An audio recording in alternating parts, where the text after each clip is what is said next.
दोस्तों नमस्कार। आपने देखना शुरू कर दिया है ज्ञान स्थली। जैसा कि आप सबों को पता है कि आपने डीएलएड का फॉर्म भरा है।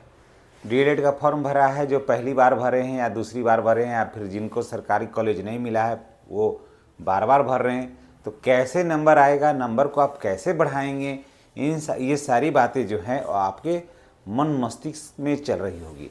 तो आइए आपके कन्फ्यूजन को हम दूर कर देते हैं और जानते हैं कि कितना क्वेश्चन आएगा, उसका क्या पैटर्न होगा, कितने समय में कौन सा क्वेश्चन किस तरह से सॉल्व करें। हम आइए जानते हैं और इस वीडियो में और आपका टोटल क्वेश्चन कैसे सॉल्व होगा, उसका कन्फ्यूजन कैसे दूर होगा, ये सारी बातों को हम आपको के लिए लेकर आए हैं। एक बहुत ही बेहतरीन वीडियो।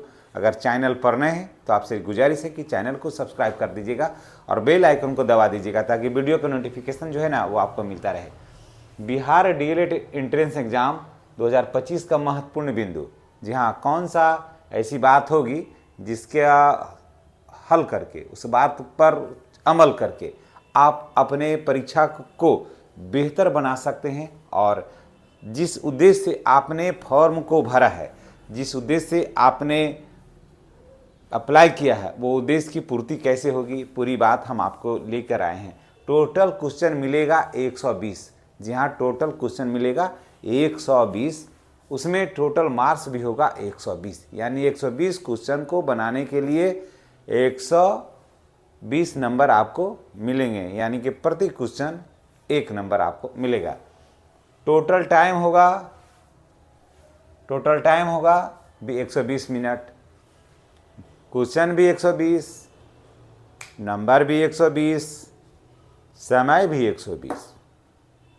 आगे क्या होगा जी सांभा, तो चलिए चलते हैं। यानी कि प्रत्येक क्वेश्चन पर आपको देना है 1 मिनट समय। प्रत्येक क्वेश्चन पर देना है आपको 1 मिनट समय। नेगेटिव मार्किंग है ही नहीं है, इसमें कोई भी नेगेटिव मार्किंग नहीं है। जो भी बनाओ सब दनादन। तो नेगेटिव मार्किंग नहीं है तो किसी तरह का कोई टेंशन भी आपको नहीं है, ठीक है ना।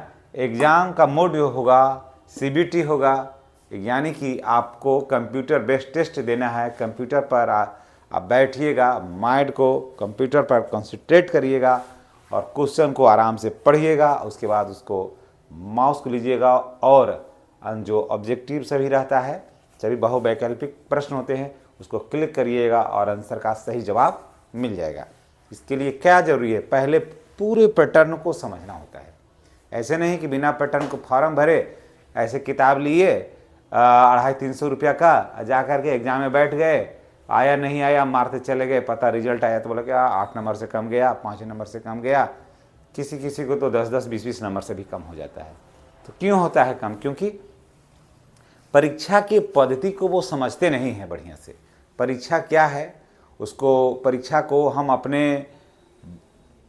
अपने मनोवेग के अंदर, अपने मन मस्तिष्क के अंदर उसको आत्मसात कैसे करेंगे, उस पद्धति को, इस पर विचार करना होगा, इस पर फोकस करना होगा, तब होगा।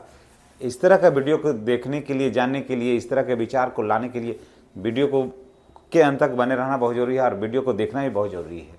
हर कुछ अपने से नहीं होता है, कुछ कुछ बातें दूसरों से भी सीखी जाती है। तो नेगेटिव मार्किंग नहीं है। एग्ज़ाम जो होगा वो ऑनलाइन होगा, सीबीटी के आधार पर होगा। क्वेश्चन का लैंग्वेज होगा हिंदी या इंग्लिश, जो भाषा आपको सबसे बेहतर लगे, हिंदी तो हिंदी, इंग्लिश तो इंग्लिश, जो भाषा आपको सबसे बेहतर लगे उसी से क्वेश्चन पढ़ के उसका जवाब देना है। अगर कोई बात ऐसी है, बात यह है कि जैसे कोई बात हिंदी में समझ में नहीं आई, ठीक है, हिंदी में नहीं समझ में आ रही है, लेकिन अगर वो इंग्लिश में उसको क्वेश्चन को पढ़ते हैं तो उसको हम लोग समझ लेते हैं, तो दे दीजिए जवाब। कुछ बातें ऐसी होती है कि इंग्लिश में हम लोग पढ़ रहे हैं लेकिन उसको खूब बढ़िया से हम लोग डिफाइन नहीं कर पा रहे हैं, तो उसके लिए फिर क्या करें, हिंदी पढ़ लीजिए। तो यानी कि हिंदी और इंग्लिश दोनों को पढ़ करके क्वेश्चन को सॉल्व करिएगा तो निश्चित रूप से समाधान 100% आपके पक्ष में होगा, ठीक है। अब देखिए आगे चलते हैं कि क्वेश्चन जो है वो 5 तरह का रहेगा बाबू। क्वेश्चन जो है वो 5 तरह का होगा और परीक्षा देने वाले भी बहुत तरह के होंगे। कुछ परीक्षा देने वाले 18 वर्ष के होंगे, 18 वर्ष से नीचे वाला को तो परीक्षा है ये देना ही नहीं है। 18 वर्ष वाले होंगे, परीक्षा देने वाले 18 वर्ष होंगे। एक दूसरा जो है वो 20-22 वर्ष के होंगे, कुछ 30 वर्ष के होंगे, कुछ 30 से ऊपर के भी होंगे। कारण कि इसमें एज नहीं है, कितना ही एज के बच्चे या लोग फॉर्म भर सकते हैं। ये एक तरह का ट्रेनिंग है, ये ट्रेनिंग है, ये कोई भी फॉर्म भर सकता है इसमें। इसलिए हर तरह के आप जहाँ बैठे रहेंगे बगल वाले आपके पिताजी के उम्र के भी कैंडिडेट बैठे रहेंगे, समझ गए। इसलिए आपको घबराना नहीं है, ये नहीं सोचना है कि वो आपसे ज़्यादा जानते हैं, सो भी बात नहीं है। और आपसे कम उम्र के भी कुछ लोग बैठे रहेंगे तो ऐसा नहीं लगेगा कि आप उनसे ज़्यादा जानते हैं या वो आपसे जानते हैं, नहीं।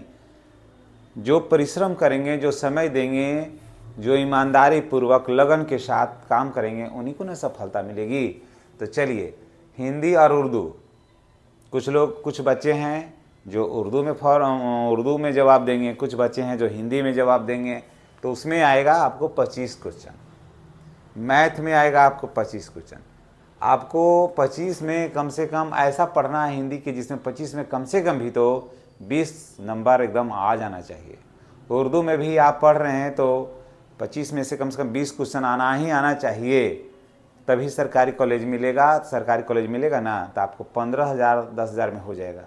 और अगर प्राइवेट कॉलेज मिलेगा तो इस बार प्राइवेट कॉलेज का फीस हो गया 1,20,000 रुपया। जी हाँ, 1,20,000 रुपया हो गया है प्राइवेट कॉलेज का DLED का फी, इतना डिमांड बढ़ा है।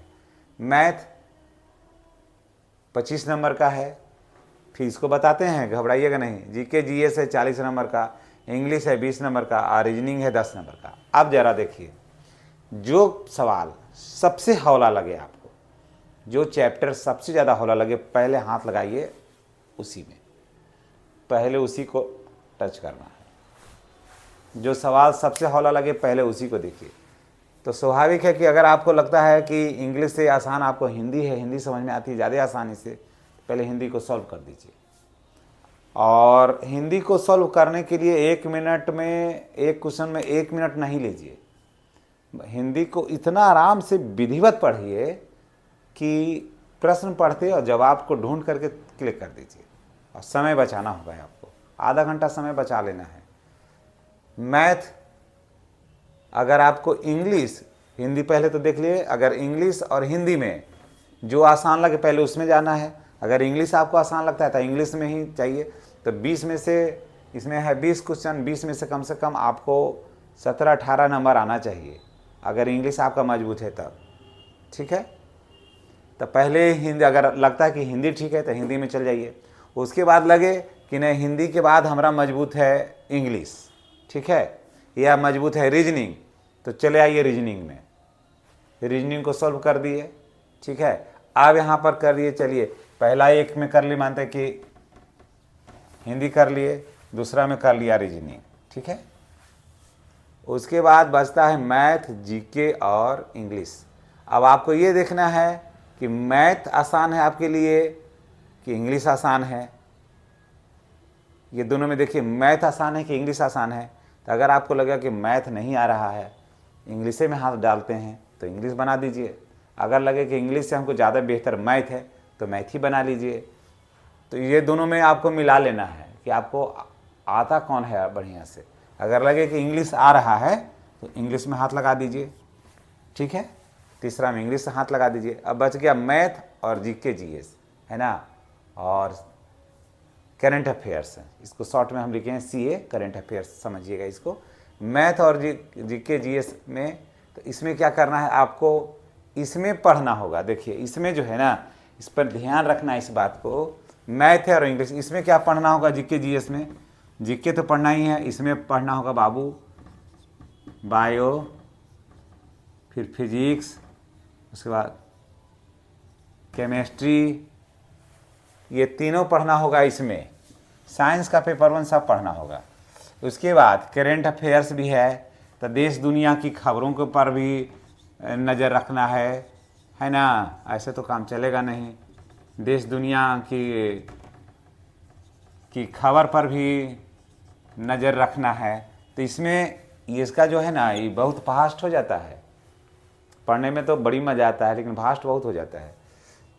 लेकिन अगर लगेगा कि इसमें तो पहले इसी में घुस जाइए, पढ़ते हुए बना लीजिए। और जो विषय सबसे हार्ड लगे, मेरे कहने का मतलब यही है कि जो विषय आपको सबसे ज़्यादा हार्ड लगे उसको जाइए लास्ट में, और मानते हैं कि मैथ, एक बात का मतलब देख कह रहे हैं आप, मत लीजिएगा आप अपने पर, मानते हैं कि हमारा मैथ कमज़ोर है तो 25 क्वेश्चन है, 25 क्वेश्चन में अंदाजे भी अगर मारिएगा 25 क्वेश्चन में तो 8 को आइए जाएगा सही।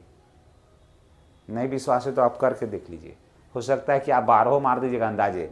और थोड़ा भी मैथ आता है ना तो 25 में 15-17 आपको आएगा ही आएगा, तो फिर मैथ में चल जाइए। ये नहीं कि जो क्वेश्चन सबसे हार्ड लग रहा है उसी में पहले हाथ डालिए, परिणाम क्या होगा कि जो क्वेश्चन आसान होगा ना वो भी फंस जाता है, घबरा जाता है इंसान वैसे में। इसलिए ये सब पद्धति को पकड़ाइए, जो आसान लगे पहले उसमें हाथ, जो उसके बाद आसान है उसमें, फिर उसके बाद आसान उसमें, जो सबसे हार्ड लगे ना उसको बाद में लगाइए। नेगेटिव मार के है ये नहीं, मारते एकदम धड़धड़ाते निकलते चल जाना है, ठीक ना। इसी तरह का वीडियो को देखने के लिए आप मेरे चैनल को पर बने रहिए, चैनल को सब्सक्राइब करिए, बेल आइकन को दबाइए। आप वीडियो का नोटिफिकेशन जब मिले तो सबसे पहले आपको मिलेगा। तब कब मिलेगा? जब मिलेगा तभी ना, जब आप चैनल को सब्सक्राइब करिएगा। और सब्सक्राइब कर लीजिएगा, आप बेल आइकन को दबाए नहीं करिएगा तो मिलेगा आपको वीडियो तो मिलेगा नहीं। फिर चैनल को सर्च करके जाइएगा तब देखिएगा। तो इस तरह का जानकारी के लिए, इस तरह की परीक्षा देते हैं, फॉर्म भरते हैं, तो इस तरह का चैनल को सब्सक्राइब करना ही पड़ेगा, और करने से ही भला होता है। सब्सक्राइब करने का तो कोई पैसा लगता नहीं है। चलिए, बहुत सारी बातें हो गई, अगले वीडियो में फिर से बात होगी आपसे बात करके बहुत अच्छा लगा है। धन्यवाद। और तमाम अभिभावकों को मेरा, तमाम गुरुजनों को, तमाम स्टूडेंट से गुजारिश है कि चैनल को सब्सक्राइब कर लीजिएगा। Thank you.